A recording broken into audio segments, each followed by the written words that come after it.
चाहे एस्ट्रोनॉमी हो या एस्ट्रोलॉजी, मैथमेटिक्स हो या फिर मेटलर्जी, या फिर चाहे मेडिकल फील्ड ही क्यों ना हो, ऐसा कोई भी क्षेत्र नहीं था जिसमें हमारे भारतीयों ने योगदान ना दिया हो। और ये योगदान आज नहीं बल्कि हजारों सालों से जारी है। हम आज बात करेंगे एक ऐसे सभ्यता की जो सिंधु घाटी सभ्यता से भी पहले बलूचिस्तान के मेहरगढ़ में रहा करती थी, और साथ ही आपको दिखाएंगे उनके द्वारा इस्तेमाल किया गया एक ऐसा मेडिकल इंस्ट्रूमेंट जो आज के डेंटिस्ट इस्तेमाल करते हैं। तो मेडिकल फील्ड में हम भारतीयों ने हजारों साल पहले क्या महारत हासिल कर ली थी, ये जानने के लिए इस वीडियो को अंत तक जरूर देखें।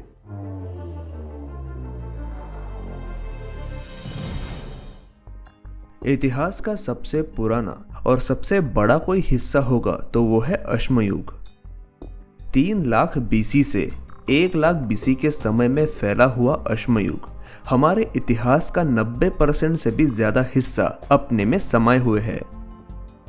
अश्मयुग के मुख्य 3 हिस्से हैं। सबसे पुराना पैलियोलिथिक, उसके बाद मेसोलिथिक और मेसोलिथिक के बाद न्यूलिथिक। न्यूलिथिक अश्मयुग का सबसे आखिरी कालखंड है और इसी काल में मानव ने खेती करना शुरू किया था।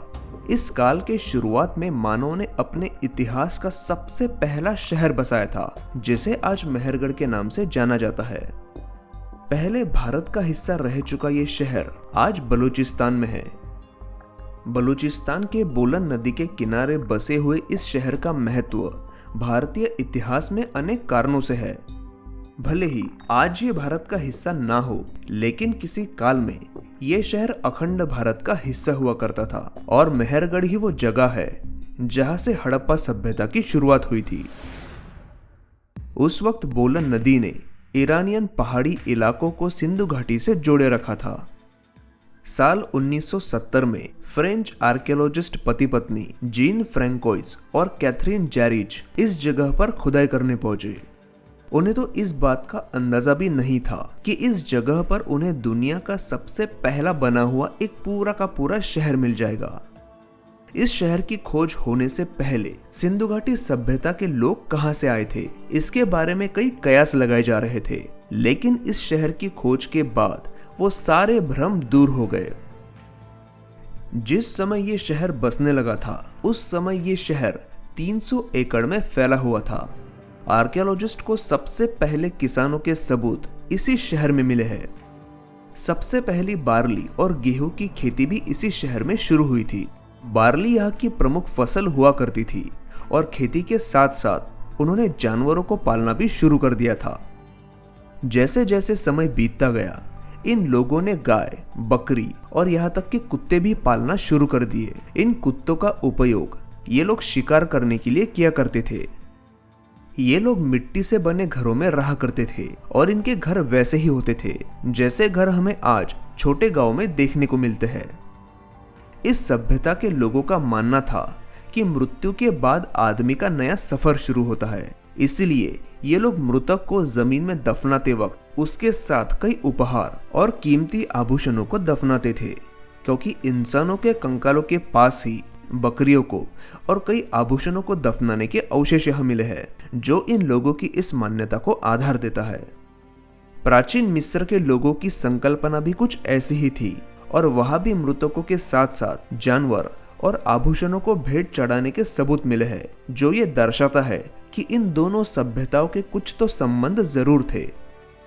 सिर्फ खेती ही नहीं, बल्कि इस शहर ने हमें दुनिया का सबसे पहला बना हुआ कॉटन का फाइबर भी दिया है, और इसी जगह पर मेटल कास्टिंग के सबूत भी मिले हैं, जो यहाँ रहने वाले लोगों की उन्नति को दर्शाता है। जैसे जैसे समय बीतता गया, यहाँ के लोग और समझदार होते गए। धीरे धीरे इन लोगों ने पालतू गायों और बकरियों की संख्या बढ़ा दी। रहने के तरीकों में उन्होंने बदलाव किया, और धीरे धीरे गंगा नदी के किनारी इलाकों में भी यहाँ के लोगों ने अपने पांव पसारना शुरू कर दिए। मेहरगढ़ के इस शहर से खोजकर्ताओं को एक ऐसे औजार का अवशेष मिला था जिसने दुनिया भर के खोजकर्ताओं का ध्यान अपनी ओर आकर्षित किया, और मेडिकल फील्ड से जुड़े सभी ऐतिहासिक तथ्यों पर एक बार फिर से सोचने पर मजबूर कर दिया। अप्रैल 2006 में नेचर नाम के एक जर्नल ने एक खोज की पुष्टि करते हुए ये बताया था कि दांतों में ड्रिलिंग किए जाने का इंसानी इतिहास का सबसे पुराना सबूत बलूचिस्तान के मेहरगढ़ में मिला है। यहाँ 9 कंकाल मिले थे, जिनके दांतों में ड्रिलिंग के निशान थे। और यहाँ के उत्खनन में खोजकर्ताओं को एक छोटा सा औजार मिला था। ये एक ड्रिल जैसा औजार है जो आज के डेंटिस्टों द्वारा इस्तेमाल किए जाने वाले ड्रिल से काफी हद तक मिलता जुलता है।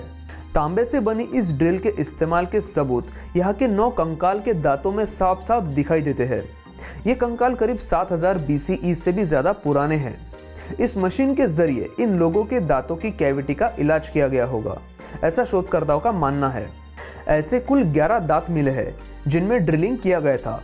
जब इन दांतों का लाइट माइक्रोस्कोपी के साथ अध्ययन किया गया और इन पर माइक्रोटोमोग्राफी की गई तो ये देखा गया कि ड्रिल की गई जो कैविटी थी उसकी सतह चिकनी हो चुकी थी। इसका मतलब ड्रिलिंग इन दांतों पर तब की गई थी जब ये इंसान जिंदा थे और ये ड्रिलिंग करने के बाद खाना चबाने से उस कैविटी की सतह चिकनी हो चुकी थी। तो ये था दुनिया की सबसे पुरानी सभ्यता से जुड़ा जरूरी इतिहास, जिसमें आज के मेडिकल प्रैक्टिसेस की जड़ें जुड़ी है। अगर आपको वीडियो अच्छा लगा हो तो इसे लाइक जरूर करें और ऐसी वीडियोस देखने के लिए चैनल को सब्सक्राइब करना ना भूलें। मिलते हैं अगले एपिसोड में।